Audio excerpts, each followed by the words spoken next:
পাগলির মতো লাগছে। Hello everyone, welcome back to my channel. তোমরা সবাই কেমন আছো? আমি তো আজকে খুব খুশি আর welcome to a new blog. দাঁড়াও আজকের ব্লগটা জামাই ষষ্ঠীর ব্লগ। ও কেন খাচ্ছে বলো তো? ও আমাকে জামা পরা দেখেছে, ওকে জামা পরাইনি কেন তাই। আচ্ছা, ওকে আমি রেডি করে নিই, তারপর তোমাদের সাথে কথা বলছি। এই যে এই বাড়িতে চলে এসেছি, এই কুটনিটাকে পেছনে দেখে বুঝতেই পারছে বাড়িতে চলে এসেছি। মানে ও আমাকে ওই বাড়িতে একটা ভিডিও করতে দিলই না, জানি না কেন। এখন আমার কাছে গ্যারেজ করে দিয়েছিস। আবার কি? দাঁড়া, এখন একটু খাবো। ও বাড়ি থেকে দুটো বিস্কুট খেয়ে এসেছি। এখানে মা কাতলা মাছের ঝোল করেছে, ওই দিয়ে ভাত খাবো।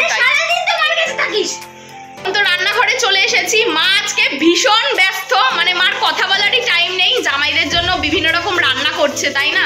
আজকে তো মেয়েদের কোনো গুরুত্বই নেই, আজকে জামাইরা একদম মানে জামাইদের স্থানটাই ওপরে।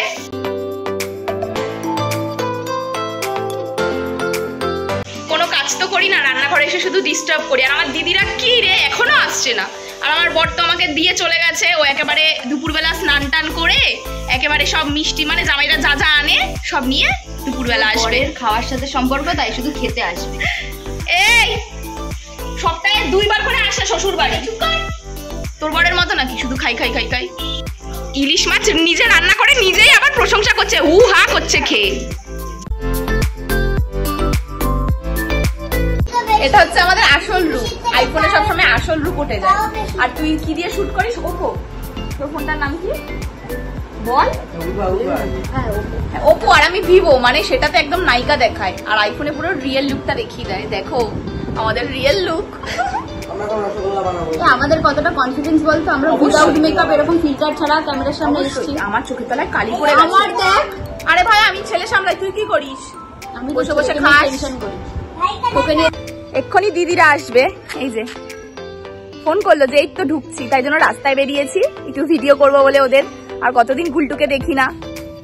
আয় আয়, না না আয় আয়, পিয়া আসবে আয়। ঐশী আবার আমার দিদিকে পিয়া বলে, পিউ বলতে পারে না। আমাকে যেমন পূজা বলতে পারে না, পুজি বলে। আয় আমাকে আমার কোলে আয়, কোলে আয়, কোলে আয়। গুলটু হিংসা করবে। হ্যাঁ ঠিক আছে, ওকে একবার কোলে নিলাম। আয় আয় তাড়াতাড়ি আয়। একে একবার কোলে নিলাম।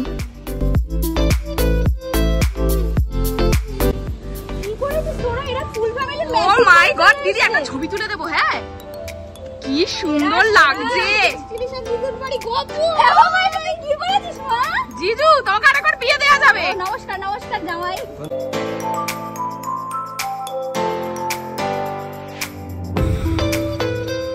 আর একটু খাইয়ে দে, একটু খাইয়ে দে, গ্লাসটা ধরে একটু খাইয়ে দে আজকে জামাই। হ্যাঁ, ও ভালোবাসা।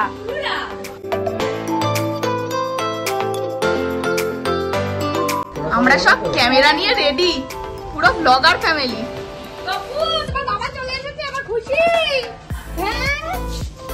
না এবার জামাইয়ের জাকাত সব বের করো মালপত্র।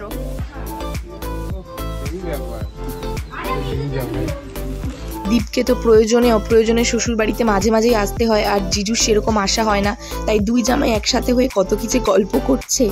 এই যে থার্ড জামাই চলে এসছে। আসুন আসুন, দেখি ব্যাগটা আগে ব্যাগ দেখি আমি সব সময়। হ্যাঁ তো বাচ্চা ব্যাগটা আমাদেরই, আগের দিন মাংস এনেছিল। সত্যি কথা, আমার মা শাড়িটা কি সুন্দর না দেখো। আর জামাই আবার বলছে নাইটি পরে নাও তো। বিশ্বাস কর, সকাল থেকে মা এটা দুরন্ত এক্সপ্রেসের কথা ছুটছে না। আমার জামাইরা জানে জামাই শাশুড়ি অসুস্থ হলে তাকে পড়তে যাবে, তাই খাওয়া দাওয়া না। ওই জন্য বলছে নাইটি পরে। কালকে বাজার করতে যাচ্ছি। পলাশ মনে মনে বলছে আমার এখনো বিয়ে হয়নি ভাই। পপির যেহেতু পলাশের সাথে বিয়ে হয়নি, তাই প্রত্যেকবারের মতো পলাশ এবারের ষষ্ঠীটা মিস করে গেল। দেখো এখানে শাশুড়ি মানে আমার মা জামাইদেরকে মন ভরে আশীর্বাদ করে নিচ্ছে, যাতে জামাইরা মায়ের মেয়ে আর নাতি নাতনিদেরকে নিয়ে খুব ভালো থাকে, সুখ শান্তিতে সংসার করতে পারে। এই দিন মা জামাইদের জন্য স্পেশাল অনেক কিছুই রান্না করেছিল, যেমন মাটন, চিকেন, ইলিশ মাছ, সবই ওদের প্রিয়। এই যে আমাদের দুই জামাই খেতে বসে পড়েছে, শুধু মেজো জামাই মিসিং আছে। কিছু করার নেই, ওর অফিস থেকে কল করেছে, রবিবার দিন ওর অফিসে ছুটি দেয় না, ওর তো অন্য দিন ছুটি পড়ে। এই নে খেয়ে নে। এই যে খেতে বসে পড়েছি। এগুলো এত কিছু রান্না করেছে, এটাই তো আমাদের এটাই মজা। আগে খা তো দিচ্ছি, আগে খা। মেয়েদের মাঝখানে জামাইরা ঢুকবে না, আমি পছন্দ করি না। আমার দিদির মেয়ে মানে গুলটু তো ঐশীকে পেয়ে সবসময় আনন্দে আত্মহারা, ঐশীর সাথে খেলা করছে, ওরা দেখি ওখানে বিয়ে খেলছে। আর এখানে আমার বরের জন্য ফার্স্টে খুব খারাপ লাগছিল যে ওরা একসাথে খেতে পারলো না, তারপর ও খেতে এসেছিল বিকেল 5টার সময়। সন্ধ্যাবেলায় রেডি হয়ে গেছি, এখন আমি, জিজু তো বাড়ি চলে গেছে, জিজু হাট করতে যাবে, আই মিন জিজুর তো বড় ব্যবসা হাটে হয়, তো ওখানে যাবে জিজু। আর এখানটা আমি, দিদি, পপি, পলাশ আর দীপ আর গুলটুকে নিয়ে যাচ্ছি, কারণ মা দুজনকে একসাথে রাখতে পারবে না। তো আমরা একটু এদিক ওদিক ঘুরে আসি, আমাদের এদিকে একটা হাট বসে, ওই হাটে কি কি পাওয়া যায় দেখে আসি। হ্যাঁ, আর তোমাদেরকেও দেখাবো, চলো। সবাই হাই কর, বল হাই, হ্যাপি জামাই ষষ্ঠী। তোমরা সবাই খুব মজা করো আর আমরাও খুব মজা করছি। আমরা একটু ঘুরতে যাচ্ছি বলেছি তো বলেছি। গুলটু মেশো বলে তোকে দেখানো হবে। দিদি একটু আয়, আমি কিন্তু আবার নেবো কিন্তু বলি। হ্যাঁ, এই যে দিদিও চলে এসছে, আর আমার বর নিজের ছেলেকে বলে হাফ ব্যাটারি, ওকে বলছে হাফ ব্যাটারি, নিজের লম্বা, তার জন্য সবাই হাফ ব্যাটারি।